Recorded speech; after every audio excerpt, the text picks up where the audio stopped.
ವಾಹನಗಳಿಂದ ಉಂಟಾಗುವ ವಾಯು ಮಾಲಿನ್ಯ ನಿಯಂತ್ರಿಸುವ ಕುರಿತು ಎಲ್ಇಡಿ ಸ್ಕ್ರೀನ್ ಸಂಚಾರಿ ವಾಹನ ಮೂಲಕ ಸಾರಿಗೆ ಇಲಾಖೆ ವತಿಯಿಂದ ಜನಜಾಗೃತಿ ಕಾರ್ಯಕ್ರಮವನ್ನು 1 ತಿಂಗಳುಗಳ ಕಾಲ ಹಮ್ಮಿಕೊಳ್ಳಲಾಗಿದ್ದು, ಇಂದು ಆನೇಕಲ್ ತಾಲೂಕಿನ ಬೊಮ್ಮಸಂದ್ರ ಕೈಗಾರಿಕಾ ಪ್ರದೇಶದಲ್ಲಿ ಹಮ್ಮಿಕೊಂಡಿದ್ದ ಜನಜಾಗೃತಿ ಕಾರ್ಯಕ್ರಮಕ್ಕೆ ಬೊಮ್ಮಸಂದ್ರ ಕೈಗಾರಿಕಾ ಸಂಘದ ಅಧ್ಯಕ್ಷ ಎ ಪ್ರಸಾದ್ ರವರು ಹಸಿರು ನಿಶಾನೆ ತೋರಿಸಿ ನಂತರ ಮಾತನಾಡಿದ ಅವರು, ಸಾರಿಗೆ ಇಲಾಖೆ ಮತ್ತು ಮುಜರಾಯಿ ಇಲಾಖೆಗೆ ಸನ್ಮಾನ್ಯ ರಾಮಲಿಂಗಾರೆಡ್ಡಿರವರು ಸಚಿವರಾದ ಮೇಲೆ ಹೊಸ ಕ್ರಾಂತಿಯನ್ನು ಸೃಷ್ಟಿ ಮಾಡಿದ್ದಾರೆ ಎಂದರೆ ತಪ್ಪಾಗಲಾರದು ಎಂದರು. ಸಾರಿಗೆ ಇಲಾಖೆ ಮತ್ತು ಮುಜರಾಯಿ ಇಲಾಖೆಯಲ್ಲಿ ಸಚಿವ ರಾಮಲಿಂಗಾರೆಡ್ಡಿರವರು ಅನೇಕ ಜನಪರ ಕಾರ್ಯಕ್ರಮಗಳನ್ನು ರೂಪಿಸಿ ಜನ ಮೆಚ್ಚುಗೆಗಳನ್ನು ಗಳಿಸಿದ್ದಾರೆ ಎಂದರು.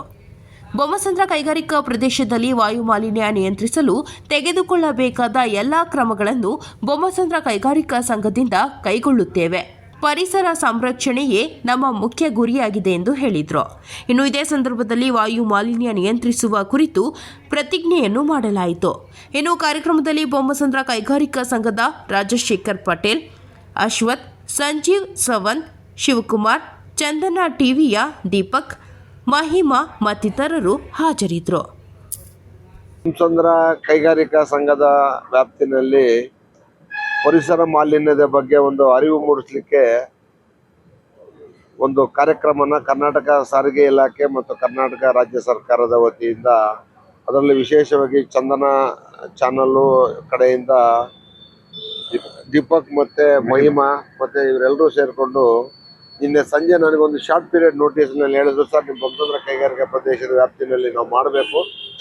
ಸುಮಾರು ಕೈಗಾರಿಕಾ ಪ್ರದೇಶದ ವ್ಯಾಪ್ತಿಗಳಲ್ಲಿ ಮಾಡಿದ್ದೀವಿ, ಅಲ್ಲಿ ಸಿಗುವಂಥ ರೆಸ್ಪಾನ್ಸ್ಗಿಂತ ಬೊಮ್ಮಸಂದ್ರದಲ್ಲಿ ಚೆನ್ನಾಗಿ ಸಿಗುತ್ತೆ ಅಂತೇಳಿ ನಮಗೊಂದು ಮೆಸೇಜ್ ಬಂದಿದೆ. ಅದರಿಂದ ನಿಮ್ಮ ಸಹಾಯ ಬೇಕು ಅಂತ ಹೇಳಿದಾಗ ನಾನು ಅವ್ರಿಗೆ ಇಮಿಡಿಯೇಟಾಗಿ ಹೇಳಿದೆ, ನೀವೆಲ್ಲ ಬಂದು ಇಲ್ಲಿ ಮಾಡಿ ನಿಮ್ಗೆ ಏನು ಅನುಕೂಲ ಬೇಕೋ ಮಾಡಿಕೊಡ್ತೀವಿ ಅಂತ ಹೇಳಿದ್ದೀವಿ. ಇದು ಕರ್ನಾಟಕ ರಾಜ್ಯ ಸರ್ಕಾರ ಮತ್ತು ಸಾರಿಗೆ ಇಲಾಖೆಯಿಂದ ಮಾನ್ಯ ಮಂತ್ರಿಗಳಾದಂಥ ನಮ್ಮ ರಾಮಲಿಂಗಾರೆಡ್ಡಿ ಸಾಹೇಬ್ರವರ ಒಂದು ಮುಖಂಡತ್ವದಲ್ಲಿ ಒಂದು ಒಳ್ಳೆಯ ಆಯೋಜನೆ ಇದು. ಯಾಕಂತ ಹೇಳಿದ್ರೆ ಶಾಲಾ ಮಕ್ಕಳಿಗೆ ಮತ್ತು ಕಾಲೇಜಿನಲ್ಲಿರುವಂಥ ಮಕ್ಕಳುಗಳಿಗೆ ಮತ್ತು ಕೈಗಾರಿಕೆಯಲ್ಲಿ ಕೆಲಸ ಮಾಡುವಂಥ ಎಲ್ಲ ಕಾರ್ಮಿಕರಿಗೆ, ಮಾಲೀಕರುಗಳಿಗೆ ಎಲ್ರಿಗೂ ಒಂದು ಒಳ್ಳೆ ಅರಿವು ಮೂಡಿಸುವಂಥ ಒಂದು ಕಾರ್ಯಕ್ರಮ. ಈ ಕಾರ್ಯಕ್ರಮ ಇಡೀ ಬೊಮ್ಮಸಂದ್ರದಲ್ಲಿ 1 ತಿಂಗಳು ಓಡಾಡಲಿ, ಅವ್ರಿಗೆ ಏನು ವ್ಯವಸ್ಥೆಗಳು ಬೇಕಿದೆ ಅದನ್ನೆಲ್ಲ ನಾವು ಮಾಡಿಕೊಡ್ತೀವಿ. ಬೊಮ್ಮಸಂದ್ರ ಕೈಗಾರಿಕಾ ಪ್ರದೇಶದ ವ್ಯಾಪ್ತಿನಲ್ಲಿ ಆದಷ್ಟು ಪರಿಸರ ಮಾಲಿನ್ಯವನ್ನು ನಾವು ಬಂದ ಮೇಲೆ ಕಮ್ಮಿ ಮಾಡಿದ್ದೀವಿ. ಇದ್ರ ಮುಖಾಂತರ ಇನ್ನೂ ಸ್ವಲ್ಪ ಕಡಿಮೆ ಆಗಲಿ. ಯಾಕಂತ ಹೇಳಿದ್ರೆ ಇದರ ಮುಖಂಡತ್ವವನ್ನು ಕೆಲವೊಂದು ಸಲ ನಮ್ಮ ರಾಮಲಿಂಗಾರೆಡ್ಡಿ ಸಾಹೇಬರು ಸಹ ಹೆಚ್ಚು ಗಮನ ಹರಿಸ್ತಾರೆ ಬೊಮ್ಮಸಂದ್ರ ಕೈಗಾರಿಕಾ ಪ್ರದೇಶದ ಬಗ್ಗೆ. ಅದರಿಂದ ಅವ್ರು ಮಾಡಿರುವಂಥ ಈ ಕಾರ್ಯಕ್ರಮನ ಇಲ್ಲಿ ಯಶಸ್ವಿಯಾಗಿ ಕೈಗಾರಿಕಾ ಪ್ರದೇಶದಲ್ಲಿ ನಡೀಲಿ ಅಂತ ಹೇಳ್ತಾ, ಇದಕ್ಕೆ ನಾವು ಹೆಚ್ಚಾಗಿ ಇನ್ನೂ ಸಹಾಯ ಮಾಡ್ತೀವಿ, ಅದಕ್ಕೆ ನಾವು ನಿಮ್ಮ ಜೊತೆನಲ್ಲಿ ಇರ್ತೀವಿ ಅಂತೇಳಿ ನಾನು ಎಲ್ಲ ಇದನ್ನು ಆಯೋಜನೆ ಮಾಡಿದಂಥ ಆಯೋಜಕರಿಗೆ ಎಲ್ರಿಗೂ ಸಹ ನಾನು ಇದರ ಬಗ್ಗೆ ತಿಳಿಸ್ತಾ ಇದ್ದೀನಿ. ಹೊಸ ಒಂದು ಕ್ರಾಂತಿ ಶುರು ಮಾಡಿದ್ದಾರೆ ಸರ್, ಏನು ಹೇಳ್ತೀರಾ ನೀವು? ಅವ್ರು ಏನೇ ಮಾಡಿದ್ರು ಕ್ರಾಂತಿನೇ ಮಾಡೋದು. ರಾಮಲಿಂಗಾರೆಡ್ಡಿ ಅವರು ಮಂತ್ರಿಗಳಾಗಿ ಇಲ್ಲ MLA ಆಗಿದ್ದಾಗ ಅವ್ರಿಗೆ ಯಾವುದೇ ಪೋರ್ಟ್ಫೋಲಿಯೋ ಕೊಡಲಿ, ನೀವು ಅವ್ರ ಕ್ರಾಂತಿನೇ ಮಾಡೋದು. ಈಗ ನೀವು ನೋಡಿರ್ಬೇಕು, ಅದರಲ್ಲೂ ಮುಜರಾಯಿ ಎಷ್ಟೋ ಜನ ಮಂತ್ರಿಗಳಾಗಿದ್ದಾರೆ, ಆದರೆ ಎಲ್ಲೂ ಗೊತ್ತಾಗ್ತಾನೆ ಇರಲಿಲ್ಲ. ಎಷ್ಟು ಮುಜರಾಯಿದು ಸರ್ಕಾರಿ ಜಮೀನಿದೆ, ದೇವಸ್ಥಾನದ ಜಮೀನಿದೆ, ಎಲ್ಲಕ್ಕೂ ಹದ್ದುಬಸ್ತು ಮಾಡಿ ಕಾಂಪೌಂಡ್ಗಳನ್ನು ಹಾಕಿ ದೇವಸ್ಥಾನಗಳಲ್ಲಿ ದಿನನಿತ್ಯ ಪೂಜೆ ನಡಿಬೇಕನ್ನೋಂಥ ಒಂದು ಪ್ರಯತ್ನ ಅವ್ರದ್ದು. ಅವ್ರಿಗೆ ದೇವ್ರ ಮೇಲೆ ಇರುವಂಥ ಭಕ್ತಿ ಮತ್ತು ಜನರ ಮೇಲೆ ಇರುವಂಥ ಶ್ರದ್ಧೆ, ಅದರಿಂದ ಇವತ್ತು ಮುಜರಾಯಿ ದೇವಸ್ಥಾನಗಳು ಅಷ್ಟು ಚೆನ್ನಾಗಿ ನಡೀತಾ ಇದೆ. ಎಲ್ಲ ಪುರೋಹಿತರು ಸುಮಾರು ಒಂದು 2,000ರಿಂದ 3,000 ಪುರೋಹಿತರು ಬಂದು ಅವ್ರಿಗೆ ಪ್ರತಿನಿತ್ಯನೂ ಆಶೀರ್ವಾದ ಮಾಡ್ತಾ ಇರ್ತಾರೆ.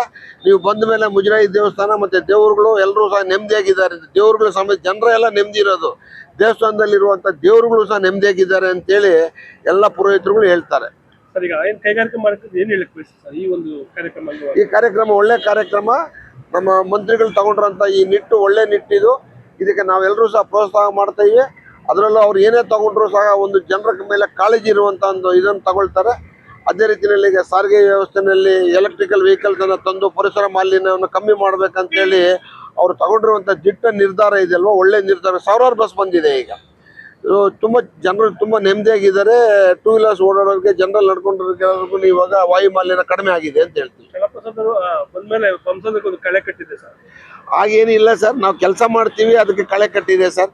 ಎಲ್ಲ ನಮ್ಮ ಪದಾಧಿಕಾರಿಗಳು, ನಮ್ಮ ಕಾರ್ಮಿಕರು, ಕೈಗಾರಿಕೋದ್ಯಮಿಗಳು ಎಲ್ಲರೂ ಸೇರಿಕೊಂಡು ಬೊಮ್ಮಸಂದ್ರ ಕೈಗಾರಿಕಾ ಪ್ರದೇಶ ಮತ್ತು ನಾವು ನಡೆಸ್ತಿರುವಂಥ ಕೈಗಾರಿಕೆಗಳು ಎಲ್ಲರೂ ಸಹ ನಾವು ಇಲ್ಲೇ ಹುಟ್ಟು ಬೆಳೆದಿರೋದು. ಬೆಳಗ್ಗೆ ಸಂಜೆವರೆಗೂ ನಾವು ಕಾರ್ಖಾನೆಗಳಲ್ಲಿ ಇರ್ತೀವಿ. ಎಲ್ಲರೂ ಸಹ ಅದೇ ರೀತಿಯಲ್ಲಿ ಒಳ್ಳೆ ಕೆಲಸಗಳು ಮಾಡ್ತಿದ್ದಾರೆ. ಬಂಸಂದ್ರದಲ್ಲಿ ಎಲ್ಲರೂ ಸಹ ಪ್ರೋತ್ಸಾಹ ಕೊಡ್ತಿದ್ದಾರೆ ಸರ್. ಅದಕ್ಕೆ ಚೆನ್ನಾಗಿ ನಡೀತಾ ಇದೆ ಸರ್.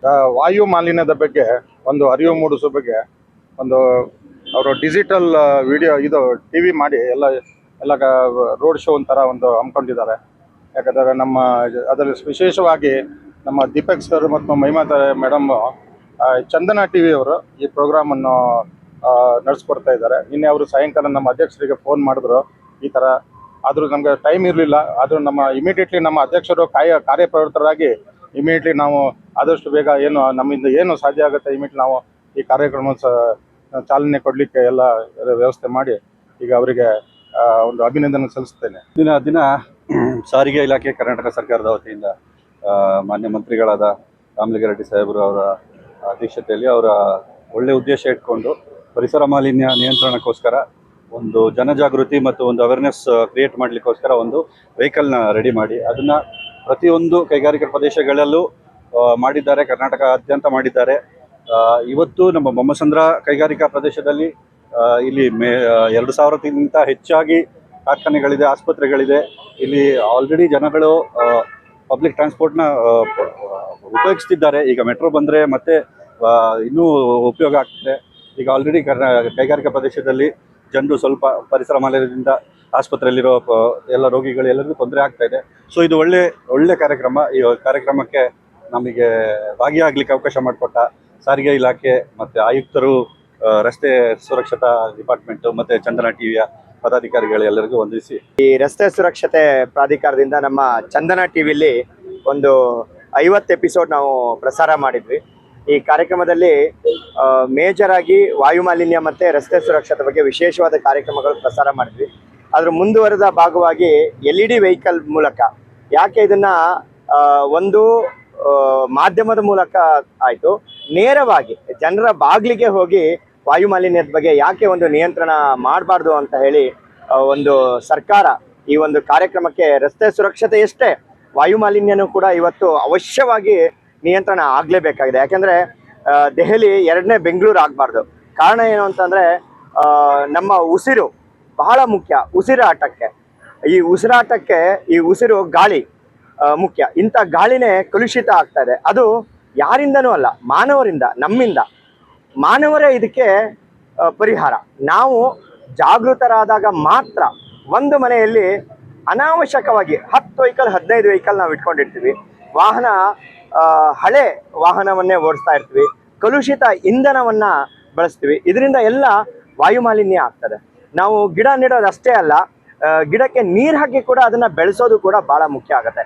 ಈ ನಿಟ್ಟಿನಲ್ಲಿ ಸಾರಿಗೆ ಇಲಾಖೆ ಪ್ರತಿಯೊಬ್ಬನ ವಾಹನ ತೆರಿಗೆ ಇದನ್ನು ಮಾತ್ರ ಪಡೆಯೋದಲ್ಲ, ಸಾರ್ವಜನಿಕರಿಗೂ ಕೂಡ ಮರಳಿ ನಾವು ಜಾಗೃತಿಯನ್ನು ಮೂಡಿಸಬೇಕು ಅಂತ ಒಂದು ದೃಷ್ಟಿಕೋನದಿಂದ ಪ್ರತಿಯೊಬ್ಬರು ವಾಯು ಮಾಲಿನ್ಯ ನಿಯಂತ್ರಣಕ್ಕೆ ಕೈ ಜೋಡಿಸಬೇಕು. ಹೆಚ್ಚೆಚ್ಚು ಎಲೆಕ್ಟ್ರಿಕ್ ವಾಹನಗಳನ್ನು ಬಳಸಬೇಕು. ವೆಹಿಕಲ್ಗಳನ್ನು ಸಮೂಹವಾಗಿ ಬಳಸಬೇಕು. ಸಾರ್ವಜನಿಕ ವಾಹನಗಳು ಇವತ್ತು ಬಸ್ ಇದೆ, ಮೆಟ್ರೋ ಇದೆ, ಇಂಥದನ್ನೆಲ್ಲ ಜಾಸ್ತಿ ನಾವು ಬಳಸಬೇಕು. ಆ ನಿಟ್ಟಿನಲ್ಲಿ ನಾವೆಲ್ಲರೂ ಕೂಡ ಪ್ರತಿಯೊಬ್ಬರು ಕೂಡ ವಾಯು ಮಾಲಿನ್ಯವನ್ನು ನಿಯಂತ್ರಣ ಮಾಡಲೇಬೇಕು ಅನ್ನೋ ದೃಷ್ಟಿಯಿಂದ ಬೆಂಗಳೂರಿನ ಆದ್ಯಂತ 198 ವಾರ್ಡ್ಗಳಲ್ಲೂ ಕೂಡ ಪ್ರತಿ ವಾರ್ಡಲ್ಲಿ 15ರಿಂದ 16 ಪ್ರದರ್ಶನಗಳನ್ನು LED ವೆಹಿಕಲ್ ಮೂಲಕ ಒಂದು ತಿಂಗಳುಗಳ ಕಾಲ 198 ವಾರ್ಡ್ಗಳಲ್ಲೂ ಕೂಡ ನಮ್ಮ ವಾಹನ ಸಂಚರಿಸಿ ವಾಯು ಮಾಲಿನ್ಯದ ಬಗ್ಗೆ ನಿಯಂತ್ರಣಕ್ಕೆ ಒಂದು ದಿಟ್ಟವಾದಂಥ ಹೆಜ್ಜೆ ಸರ್ಕಾರ ಇಟ್ಟಿದೆ. ಆ ನಿಟ್ಟಿನಲ್ಲಿ ಎಲ್ಲ ಸಾರ್ವಜನಿಕರು ಎಲ್ಲಿ ನಮ್ಮ ವಾಹನ ಶಾಲಾ ಕಾಲೇಜುಗಳಲ್ಲಿ, ಇಂಡಸ್ಟ್ರಿಗಳಲ್ಲಾಗಿರ್ಬೋದು, ಯಾವುದೋ ರಸ್ತೆ ಸರ್ಕಲಲ್ಲಿ ನಿಂತರೂ ಕೂಡ ವಾಹನದಲ್ಲಿ ಒಂದು 20 ನಿಮಿಷ ನಿಮ್ಮ ಸಮಯವನ್ನು ನೀಡಿ ಈ ಕಾರ್ಯಕ್ರಮವನ್ನು ನೋಡಿ ಸದುಪಯೋಗ ಮಾಡಿ. ರಾಜ್ಯ ಸರ್ಕಾರ ನಮಗೋಸ್ಕರ ಇಂಥ ಒಂದು ಕಾರ್ಯಕ್ರಮ ಮನೆ ಬಾಗಿಲಿಗೆ ನೀಡ್ತಾ ಇದೆ. ಇದನ್ನ ಸದುಪಯೋಗ ಪಡಿಸ್ಕೋಬೇಕು ಸಾರ್ವಜನಿಕರು ಅಂತ ಕೇಳ್ಕೊಳ್ತೀನಿ.